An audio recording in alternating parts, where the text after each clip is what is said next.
నన్ను పచ్చి బూతులు తిట్టినా, నన్ను వక్రీకరించినా,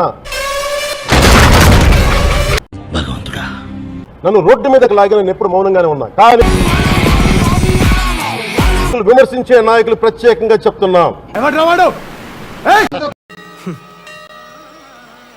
గట్టిగా తగులుతురే ఆయన వెళ్ళి ఆయన కొట్టాలని ఉంది. ఇప్పుడు వెళ్తున్నా, ఆయన కొట్టిన తర్వాత మళ్ళీ వచ్చి మీకు ఇంటర్వ్యూ ఇస్తా. సనాతన ధర్మాన్ని జోలికి రాకండి. ఆయన ఏం చెప్పారో విన్నారుగా, ఇకనైనా మారదాం పదండి. చెప్తే అర్థం చేసుకోవాలి. తప్పు జరిగితే తప్పు జరిగిందని ఒప్పుకోండి, లేదా మాకు సంబంధం లేదని చెప్పండి.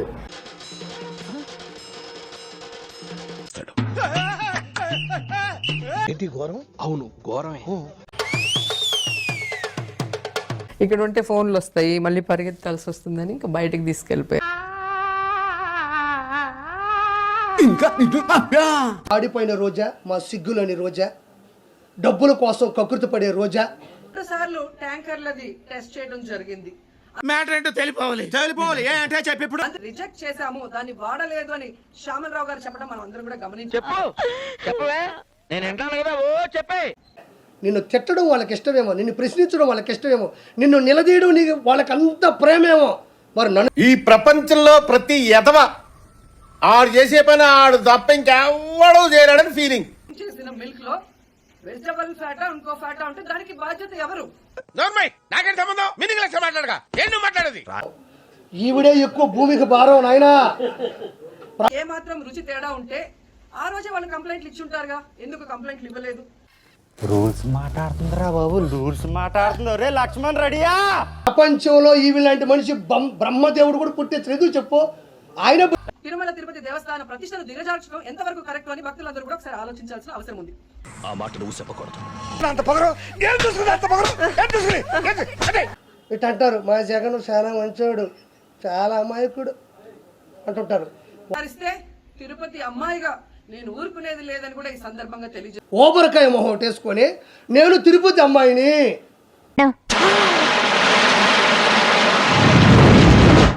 అమ్మాయి అంటారా దీన్ని? ఎవరన్నా కిషోర్ అమ్మాయి అంటారా దీన్ని? లేదా నేను బాధపడాలా? నాకేం అర్థమైతలేదు. అంటే ఎంత కష్టపడి నేను వీడియో ఎడిట్ చేస్తుంటే చూస్తున్నారు తప్ప ఎవరు లైక్ కొట్టండి అన్న. ఇంత కష్టపడి చేసిన ఒక్కరు లైక్ కొట్టట్లేదు. ఏంటి ఏడుస్తున్నావా? ఏంటి అది గుర్తు చేడుస్తున్నావా?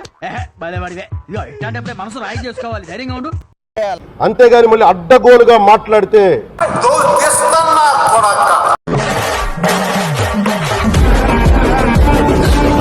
ఎవ్వరూ క్షమించం. ఇక్కడ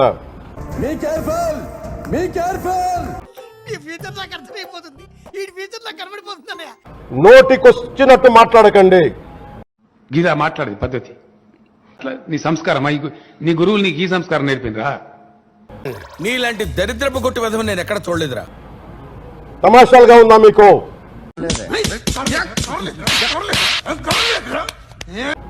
మొన్నటికి మన ప్రకాష్ రాజ్ గారు మాట్లాడారు నా మీద.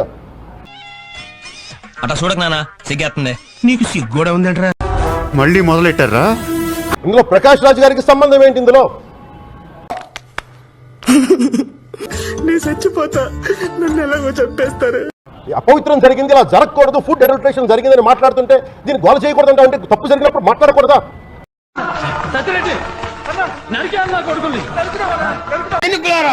సమయం ఆసన్నమైంది, యుద్ధానికి సిద్ధం కండి. ఒక అపవిత్రం జరిగితే మాట్లాడకూడదా?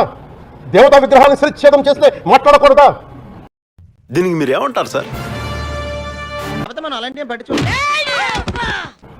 ఏం పిచ్చి పట్టింది ఒక్కొక్కళ్ళకి? ఇంతకాడికి వచ్చేపోయే నలుగురు దగ్గర ఒంటెలు తాగినా బెటర్ కదరా. ఎవరి కోసం మాట్లాడుతున్నారు మీరు? నీకు దండం పెడతానన్నా, నాకేం తెలియదన్నా. వాడు సీడీ తీసుకొని నాటకం ఆడుతున్నాడన్నా, నన్ను క్షమించన్నా. ప్రకాష్ రాజ్ కూడా చెప్తా ఉన్నాను, నాకు మీరంటే గౌరవం. Just Prakash Raj garu, all the people who thinks in the name of secularism పోతారు, మొత్తం పోతారు. ఏదో తప్పైపోయింది అంతే. of this చాలు. ఇష్టానికి మాట్లాడుతా ఉన్నారు సనాతన ధర్మం మీద. నీ నవ్వు వరం, నీ కోపం శాపం. మీకు కోపం కూడా లేకపోతే మేము ఏం చేస్తాం? పడుకోవడం కాదు, మానవత్వం ఉందా, బుద్ధి ఉందా, బుర్ర ఉందా, గుడికెళ్ళే ప్రతి హిందూ బాధ్యత కాదా ఇది? దేశం కాలిపోతుంటే ఇంట్లో కూర్చుంటారా?